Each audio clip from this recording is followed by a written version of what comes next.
I'm using a Gibson, and it's a 1972 guitar, so it's actually 1 year younger than I am myself. It's a 27-year-old guitar. For the live shows, it's just 2 PRS guitars. In the studio, there's a lot more like PRS are used as well. Also Gibsons, Fenders, you know, the usual kind of standard issue guitars, you know. It's a wall bass. They're customised. They're made in England, so like it's great. You know, it's not many people actually use them, like, so they're quite hard to get as well. Like, they're only sold in the UK, like, so. They're drum workshop drums from Los Angeles, I think. It's just outside Los Angeles. I started using them around 1994. They're great, versatile. I got a Gretsch for a white Falcon, actually, was the particular model of it, but I just kind of found it really big and stuff. My favourite for live would be the PRS, but my favourite, say in the studio, would probably be a Gibson Les Paul then, because it's the guitar I had first and kind of have used it on everything since, so. And it breaks my back because it's about 1.5 stone, and I have back problems, and all the guys go, why don't you get a lighter guitar? And I go, because I'm in love with this. 1, 2, 3, 4, 5, 6, about 6 drums, I suppose, and then cymbals. There's a lot of cymbals. To be honest, I'm not that kind of technically minded with, you know, if there were the Dario or Fender strings and I picked it up and played it, to be honest, I don't think I'd know.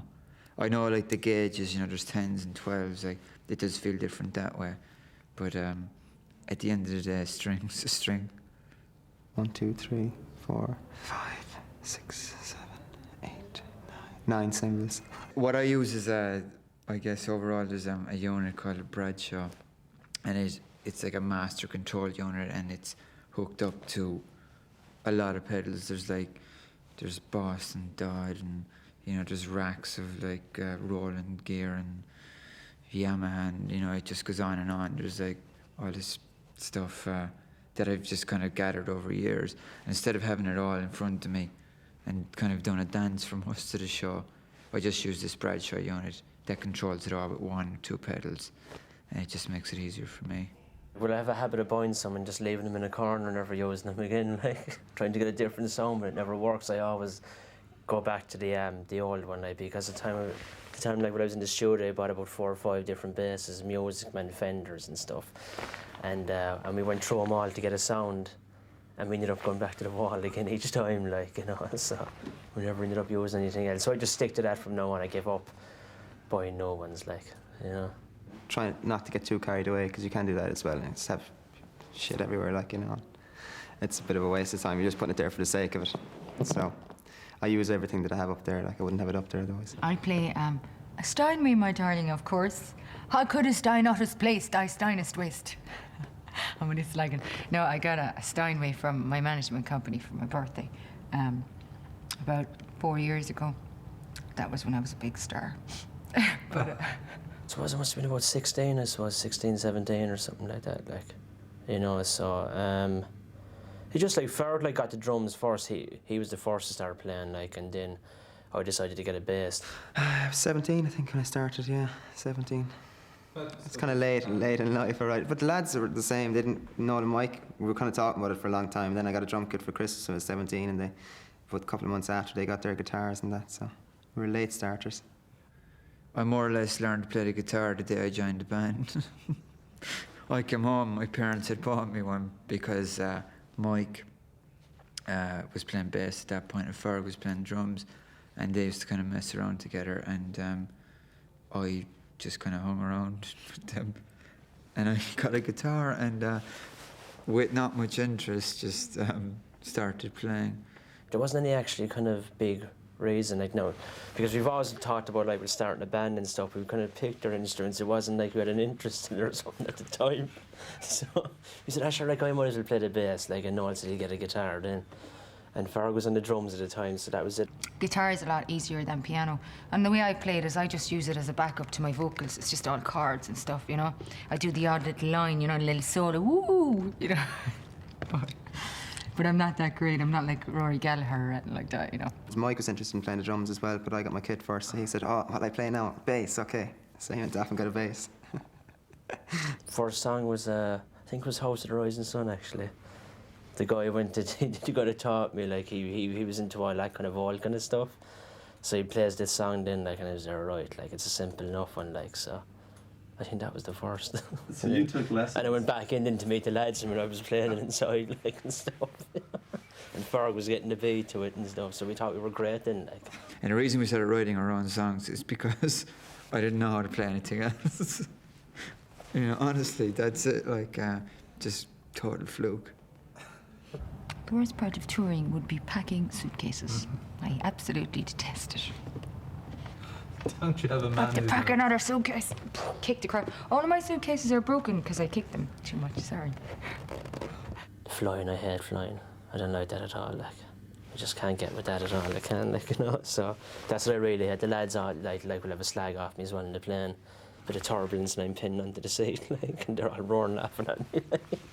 So the best thing, like when I come up in New Remedy, you know, just having a few jars where I got on to calm the nerves, like. I don't like the travelling kind of, you know, packing up every day and that kind of thing, but it can be fun, like, you know, you kind of, a few nights in the bus there now, or, you know, you go a bit wild, and, you know, and the gigs are usually really good, you know, and the only thing is, like, they only take up a small part of the day. That's obviously the best part of touring, because that's why you're there, you know, and that's the buzz. You kind of, when you get up in the morning, you're kind of thinking about it all day and gonna have to keep myself together now till tonight or whatever, you know. Keep fit and swim a lot. And I used to go to the gym, but kind of got a bit bored of that. So I prefer swimming. It's just, it doesn't feel like you're going to work out. The gig, I love the gig. That's my favourite part, the gig, and the other, I like going out to nice restaurants and eating. And I like nice red wine. Oh, you know, I suppose, like, seeing the places you go to, I suppose, you know. Even though you don't get to see too much, because it's only every second day off. Some days you might do 2 in a row as well. You know, so I'd say that would be the best. And then on a day off, like, if you're in Europe, you can't watch the TV because it's, you know, in a foreign language, and, you know, there's only so much reading you can do. So there's only one thing left to do after that, and that's go out, you know. And that's all fun, you know. Oh no, there's no real superstition or anything like that, but preparation-wise, kind of get it, but just a bit over half an hour before the gig, I'll tape up my hands, I have to tape my hands, and stretch my arms, stuff like that, stretch my back, just things like that. I have a wardrobe girl.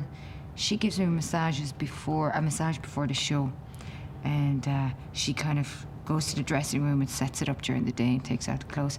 I just pick them out that day when I go to the venue, like, am I in a skirt mood, am I in a trousers mood, you know, so you just pick them out then. When we started off, it wasn't this physical, the live show or whatever. That developed over years. And now it's very demanding, to be honest, and you have to be quite fit. And I smoke as well, unfortunately, so kind of have to not smoke till after the gig, you know, to keep the old respiratory system clear. I steam a lot before I go on stage. I steam, and afterwards I steam. And I do scales before I go on stage just to warm up, especially if you're starting with a kind of a rocker. It's good to warm up. And that's it, really. I try not to, I don't drink spirits anymore. I gave them up about 6 years ago. I think they're a bit hard in the voice box, the old spirits are. They take you places, baby. I guess the only thing we would probably have that's anywhere close to kind of deep and all that, it would be, we just kind of spend, I guess, a half hour before the show just sitting in a room together, you know. But even at that, we're usually telling jokes or shouting, or, you know, it's not like we're all sitting there going, you know, how do you feel and how do you feel? You know, there's none of that. At the beginning, I used to get sick and everything before going on stage. I'd be freaked out of my mind, and just couldn't handle it. But I thought I'd never be able to handle it, but it just comes with time. The more you do it, the more you get used to it, and then you learn to enjoy it, and it completely turns it up in its head. Shit in it, yeah. Big time, like. I used to be very nervous, very, like, the whole feel like you're going to vomit kind of thing. But that went years ago. You know, now I just show up sometimes just, you know, a couple of hours before and go on and do it and go home. You get a few butterflies and some like 5 minutes just before you go on, or even if you're at the side of the stage waiting to go on. Like, but it's nothing really. Like, you just forget about it. Like, and once you're into the first song, it's all gone out the window. The nerves are like, so you have no choice at that stage. You're right in front of 18,000. Like, you better be well together for it. Like, you know. I get excited, you know. Sometimes I'll get nervous if we've had a lot of time off and it's the first gig out of the blue, and it's really bad because I just can't relax then, so I don't bother getting nervous. You come back then, like, and you're kind of like, oh, sure, I hope I remember the songs when you come back, like, you know. But it comes back just straight away, like, we'll never forget it, like, the songs, like, so. Been playing them now for nearly 10 years now, like, so, this summer, like, so. It depends. Certain nights you could stay up there and play away for a couple of hours. Other nights you're just feeling a bit tired or whatever. I mean, you might have had a flight the night before, and you just, yeah, sometimes it's a struggle. But I think the adrenaline kind of carries you on anyway, especially if the audience are pumping or whatever. You just get that energy from somewhere and you just keep going. Obviously, you have days where you're just not in the mood. We all have, you know, kind of a Monday morning scenario, but it's like a Monday night for us. And like, you just go, you're not in the mood, or else you're in the mood, and then you get out there and you have like people just standing there looking at you going, you know, you might as well be in a room on your own playing. You're like, God almighty.